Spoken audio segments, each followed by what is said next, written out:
Hello, mechanical properties of फ्लुइड्सचं आजचं आपलं 13वं session आणि या सेशनमध्ये आपण अभ्यास करणार आहोत फ्लुइड्स इन मोशन आणि त्यानंतर बघणार आहोत critical velocity and Reynolds number. तर सुरुवातीला बघूया फ्लुइड्स इन मोशन.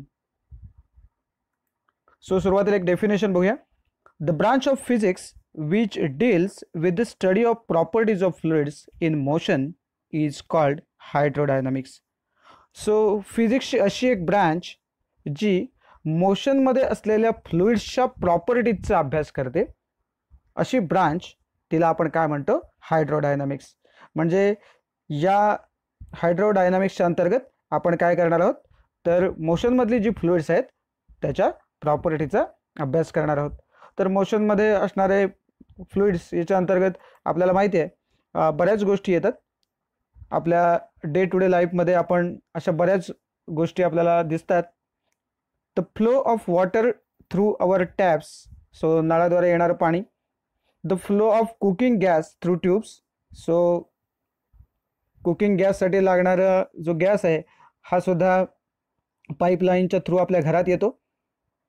मोठ्या मोठ्या शहरांमध्ये ते प्रमाण जास्तच आहे. आता छोट्या छोट्या शहरांमध्ये देखील प्रायोगिक तत्वावर हे सुरूही झाले. और the flow of water through a river और अ कॅनल, सो नदी किंवा कालव्यामधलं जे पाण्याचा जो फ्लो आहे हे सगळं कशामध्ये येतं, तर fluids in मोशनमध्ये.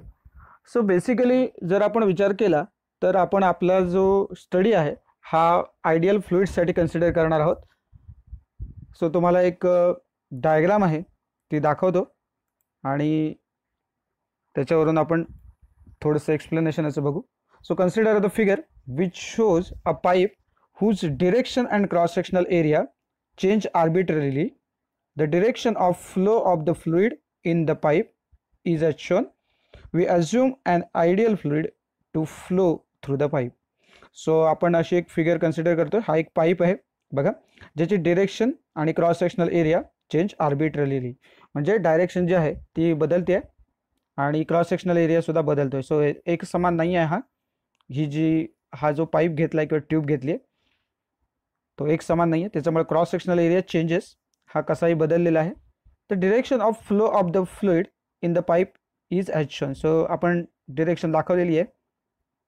So he flow line आहे बघा, याच्यामध्ये त्याची डिरेक्शन आपण दाखवले आणि हे जे लिक्विड आहे किंवा फ्लुइड आहे ते आयडियल आहे असं आपण कन्सिडर केले. सो ही फ्लो लाईन बघून घ्या आणि ही जी ट्यूब आहे तिला आपण काय म्हटलंय, फ्लो ट्यूब असं म्हटलंय. हा त्याचा क्रॉस सेक्शनल एरिया आपल्याला दिसतोय. So we define few terms used to describe the flow of the liquid. So याच्याशी रिलेटेड काही महत्त्वाचे जे डेफिनेशन्स आहेत ते आपण बघणार आहोत. त्यातले सगळ्यात सुरुवातीची जी आहे ती आहे स्टेडी फ्लो. सो ॲक्च्युली याच्यावरूनच आपल्याला लगेच कळून जाईल की फ्लो जो आहे तो स्टेडी असणार आहे. सो बघा, measurable properties such as pressure or velocity of the fluid at a given point is constant over time. So जर एखाद्या ठिकाणची मेजरेबल प्रॉपर्टी म्हणजे प्रेशर असेल किंवा व्हेलॉसिटी जर आपण चेक केली एखाद्या पॉईंटची तर ती कायम कॉन्स्टंट राहते. त्या फ्लोला आपण काय म्हणतो, स्टेडी फ्लो असं म्हणतो. सो व्हेलॉसिटी मेजर करू शकता तुम्ही त्या ठिकाणची कोणत्याही वेळेला, तर ती कॉन्स्टंट मिळेल. किंवा प्रेशर जी मेजरेबल प्रॉपर्टी जी आहे ती आपण त्यामध्ये कन्सिडर करू शकतो. त्यामुळे प्रेशर किंवा व्हेलॉसिटी आपल्याला कोणत्याही वेळेला कॉन्स्टंट मिळते स्टेडी फ्लोमध्ये. सो याच्याशी रिलेटेड आपण त्या डायग्राममध्ये जे बघितलं होतं मगाशी मी तुम्हाला म्हटलं होतं ती आहे flow line. So flow line म्हणजे काय आहे, basically it is the path of the individual particle in the moving fluid. So जे इंडिव्हिज्युअल पार्टिकल आहे त्या फ्लुइडमधलं त्याचा जो मोशनचा पाथ आहे त्याला आपण फ्लो लाईन असं म्हणतो. सो ती तुम्हाला त्या डायग्राममध्ये दाखवलेली होती. त्यानंतर आपण पुढे बघणार आहोत streamline. So streamline म्हणजे काय, basically it is the curve whose tangent at any point. So असा तो कर्व ज्याला जर आपण टँजंट काढली इन द फ्लो तर त्याची डिरेक्शन काय असते बघा, is in the direction of the velocity of flow at that point. So व्हेलॉसिटीची जी डिरेक्शन असणार आहे त्याच डिरेक्शनमध्ये असणार आहे त्या कर्वचा जो टँजंट आहे तो. म्हणजे इन शॉर्ट आपण असं म्हणू शकतो बघा या ठिकाणी की stream line and flow line they are identical for the steady flow. म्हणजे स्ट्रीम लाईन आणि फ्लो लाईन ह्या सेमच राहणार आहेत त्यावेळेला, कारण जर तुम्ही बघितलात तर त्याला काढलेली जी टेंजंट आहे आणि डिरेक्शन ऑफ व्हेलॉसिटी ही काय असणार आहे, ही सारखीच असणार आहे. त्यामुळे स्ट्रीमलाईन आणि फ्लो लाईन या आयडेंटिकल असतील स्टेडी फ्लोसाठी. सो ही त्याची स्पेशल केस झाली खरं तर, की या दोन्ही आयडेंटिकल राहणार आहेत. त्यानंतर आपण बघणार आहोत फ्लो ट्यूब. सो फ्लो ट्यूबचा जो विषय आहे तो सुद्धा तुम्हाला तिथे डायग्राममध्ये आपण दाखवला होता. सो फ्लो ट्यूब म्हणजे काय, तर it is an imaginary bundle of flow lines bounded by imaginary wall. For a steady flow the fluid cannot cross the walls of flow tube. So basically हे इमॅजिनरी बंडल आहे.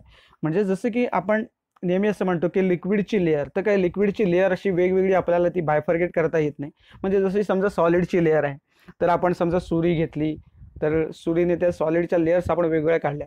समजा एक cake आहे आणि त्याचे आपण लेयर्स काढतोय, solid आहे तो. सो या पद्धतीने तुम्ही त्या काढू शकता. सो सेपरेट आउट करू शकता लेयर्स. तसं लिक्विडच्या करता येणार नाही, लिक्विड तुम्ही कट नाही करू शकत. सो ते इमॅजिनरीज आहेत त्या लेअर. त्याच पद्धतीने इथे सुद्धा ह्या ज्या फ्लो लाईन्स आहेत त्याचं एकत्रित असलेलं बंडल आपण इमॅजिन करणार आहोत. आपण कुठे ते बांधून ठेवणार नाही आहोत. सो या पद्धतीने सो ते इमॅजिनरी आहेत आणि bounded by imaginary wall. So त्याची जी आपण ट्यूब कन्सिडर करतोय बेसिकली, ती सुद्धा बाहेरचं जे कव्हर आहे ते पण आपण इमॅजिनरी, म्हणजे आपण स्वतःला एक आपण असं म्हणू शकतो की त्याला आपण एक मर्यादा घालून दिली की ह्या अमुक इतक्या एरियामध्ये जे काही फ्लो लाईन्स असतील त्याने जी बनेल ट्यूब, इमॅजिनरी ट्यूब बनेल, तिला आपण काय म्हणतोय, फ्लो ट्यूब असं म्हणणार आहोत. सो ज्या वेळेला स्टेडी फ्लो असेल तेव्हा ते फ्लुइड ही जी वॉल आहे फ्लो ट्यूबची ती काही क्रॉस करणार नाही. त्यानंतर आपण पुढची डेफिनेशन जी बघणार आहोत ती आहे लॅमिनार फ्लो किंवा स्ट्रीमलाईन फ्लो. सो लॅमिनार किंवा स्ट्रीमलाईन फ्लो असं आपण त्याला म्हणतो. सो बेसिकली हे जे मगाशी आपण बघितलं ते तो स्टेडी फ्लो असतो. It is a steady flow in which adjacent layers of the fluid move smoothly over each other. So एकदम स्मूथली त्या ॲडजस्टंट लेअरमध्ये एकदम रिलेशन चांगलं आहे असं आपल्याला दिसेल की त्या एकमेकांना अपोज नाही करत. स्टेडीली तू तुझं काम कर, तू तुझ्या वाटेने जा, मी माझ्या वाटेने जा, अशा पद्धतीने हा फ्लो जो आहे तो या पद्धतीने राहतो. डायग्राम जर दाखवायची म्हटली तर पुस्तकामध्ये दिलेली ही डायग्राम आहे. स्ट्रीमलाईन फ्लो ही या पद्धतीने दाखवली जाते. आणि जर आपण विचार केला, a steady flow of river can be assumed to be a laminar flow. So जेव्हा नदीचं पाणी संतपणे वाहत असतं त्यावेळेला तो जो फ्लो आहे नदीचा त्याला आपण लॅमिनार फ्लो असं म्हणू शकतो. सो याच्या उलट आहे ते आहे टर्ब्युलंट फ्लोचं किंवा टर्बलंट फ्लोचं. तर ते काय आहे तेही बघूया. सो टर्ब्युलंट फ्लो और turbulent flow. So it is a flow at very high flow rate so that there is no steady flow and the flow pattern changes continuously. So इथे काय झालं, मगाशी आपण म्हटलं की ते संतपणे एका कॉन्स्टंट रेटने स्लो बट स्टेडी अशा पद्धतीने जाते. आणि हा जो फ्लो आहे हा व्हेरी हाय फ्लो रेट आहे. त्याच्यामुळे असं स्टेडी फ्लो वगैरे कुठे राहणार नाही आणि त्याचा जो पॅटर्न आहे तो कंटिन्युअसली काय होईल, चेंज होत जाईल. म्हणजे कधीतरी त्याचा स्पीड जास्त आहे, कधी कमी आहे, अशा पद्धतीने. सो फ्लक्च्युएटिंग स्पीड असणार आहे. तर तुम्ही कुठल्याही पॉईंटला जर का कुठल्याही वेळेला बघितलं तर तिथली व्हेलॉसिटी किंवा तिथलं प्रेशर जे आहे ते बदलत राहणार आहे. या उलट स्ट्रीमलाईन फ्लोमध्ये किंवा लॅमिनार फ्लोमध्ये आपण असं बघतो की ते कॉन्स्टंट राहतं अशा पद्धतीने. सो टर्ब्युलंट फ्लो आणि याच्यामध्ये हा फरक आहे. मग जर एक्झाम्पल बघायचं झालं तर काय होईल, जसं मगाशी आपण असं म्हटलं होतं की नदीचं जे संत वाहणारं पाणी आहे ते आहे ते काय आहे, तर लॅमिनार फ्लोचं एक्झाम्पल आहे असं आपण म्हणत होतो. तर इथे बघा काय म्हटलं, अ flooded river flow or a tap running very fast is a turbulent flow. So पूर आलेली नदी जी आहे तिचा फ्लो असेल किंवा tap running very fast, so एकदम जास्त स्पीडने येणारा जो नळातून येणारं पाणी आहे, काही वेळेला तुम्हाला असं दिसतं पाणी त्याच गतीनं किंवा त्याच स्पीडने येतं असं नाही, मध्येच फ्लो कमी होतो, थांबतो. सो अशा पद्धतीचा जो फ्लो असेल त्याला आपण टर्ब्युलंट फ्लो असं म्हणणार आहोत. सो टर्ब्युलंट फ्लो जर डायग्रामॅटिकली दाखवायचा असेल तर बेसिकली हा अशा पद्धतीने आपल्या पुस्तकामध्ये दाखवलेला आहे. सो ही ती सिच्युएशन की ज्याने आपण टर्ब्युलंट फ्लो एक्सप्रेस करतो. त्यानंतर आपल्या पुस्तकामध्ये मग या दोन फ्लोचा अभ्यास केल्याच्या नंतर फरकाचे मुद्दे दिलेले आहेत बघा. सो नीट अभ्यास केलात तर तुमच्या ते इझिली लक्षात येईल, स्ट्रीमलाईन फ्लो आणि टर्ब्युलंट फ्लो. सो एकूण 4 मुद्दे घेतले तिथे. परीक्षेच्या वेळेला ज्या वेळेला दोघांमधले फरकाचे मुद्दे विचारले जातील त्यावेळेला किमान 2 पॉईंट्स तुम्हाला लिहायचे आहेत. आणि समजा त्याच्यावरती एखादी शॉर्ट नोट लिहायला सांगितली, right a short note on streamline flow, तर मग प्रत्येकातली ही एकाच साईडची 4 वाक्य तुम्हाला लिहावी लागतील. स्ट्रीमलाईनसाठी जर विचारलं असेल नोट तर ही 4 वाक्य पहिल्या कॉलममधली, आणि टर्ब्युलंट फ्लोवरती नोट विचारली असेल तर दुसऱ्या कॉलममधली 4 वाक्य आपल्याला लिहायची. आणि त्याची डायग्राम ज्या मगाशी आपण बघितल्या त्यासुद्धा ड्रॉ करायच्या, जेणेकरून आपलं उत्तर जे आहे ते अधिक चांगल्या पद्धतीने तिथे रिप्रेझेंट होईल. सो स्ट्रीमलाईन फ्लो म्हणजे काय बघा, इथे आपण बघितलं the smooth flow of a fluid. इथे लक्षात ठेवा स्मूथ फ्लो म्हणजे कॉन्स्टंट फ्लो असं म्हणूया, okay, with velocity smaller than certain critical velocity is called streamline flow or laminar flow. So इथे एवढंच लक्षात ठेवलं तरी चालेल, the smooth flow of the fluid किंवा steady flow of the fluid is called as streamline flow. एवढं लिहिलं तरी सफिशियंट आहे. हा एक पॉईंट झाला. आणि इथे काय म्हटलं बघा, the irregular and unsteady flow of the fluid. So इथला जो आहे तो स्टेडी फ्लो आहे, इथे अनस्टेडी असेल आणि इरेग्युलर फ्लो असेल तेव्हा त्याला आपण म्हणणार आहोत टर्ब्युलंट फ्लो. दुसरं स्ट्रीमलाईन फ्लोचं वैशिष्ट्य किंवा त्यातला फरकाच्या मुद्द्यामधला आपला दुसरा पॉईंट असा आहे, velocity of the fluid at given point is always constant. So इथली जी व्हेलॉसिटी आहे फ्लुइडची कुठल्याही पॉईंटची over any time at any time हे तुम्हाला काय मिळेल, कॉन्स्टंट मिळेल. आणि इथे velocity of the fluid at any point does not remain constant. So इथे कॉन्स्टंट राहते, इथे कॉन्स्टंट राहत नाही. सो हे 2 पॉईंट आपल्याला सफिशियंट आहेत. फरकाचा मुद्दा जर विचारला असेल तर दोघांमधला, या पहिल्या फरकाच्या मुद्द्याला आपल्याला 1 गुण मिळतो आणि दुसऱ्या फरकाच्या मुद्द्याला 2 गुण मिळतो. त्यानंतर तिसरा मुद्दा काय बघा, 2 स्ट्रीमलाईन्स कॅन नेवर इंटरसेक्ट. कारण का, ते आर ऑलवेज पॅरलल. ते पॅरलल असल्यामुळे ते एकमेकांना कधी इंटरसेक्ट करणारच नाहीत. पण आपण हे जॉमेट्रीमध्ये बघितलंय की जर त्या पॅरलल लाईन्स असतील तर त्या एकमेकाला कधीच छेदणार नाहीत. सो इन टर्ब्युलंट फ्लो काय होतं, at some points the fluid may have rotational motion which gives rise to the eddies. So rotational motion होतं काही ठिकाणी आणि त्यामुळे असे भोवऱ्यासारखं एक सर्कल्स तयार होतात, ज्याला आपण एडीज असं म्हणतो. तर तिथे तो पॅरलल आहे आणि इथे हे रोटेशनल मोशन आहे थोडक्यात. सो सर्क्युलर पाथमध्ये फिरणाऱ्या गोष्टी आपल्याला इथे दिसतात. सो पाणी असं भोवऱ्यासारखं फिरेल आणि इथे all the streamlines will be parallel to the axis of tube. So streamlines ज्या आहेत त्या पॅरलल असणार आहेत ॲक्सिस ऑफ ट्यूबला. आणि इथे मात्र काय होतं, a flow tube losses it's order and particles move in the random direction.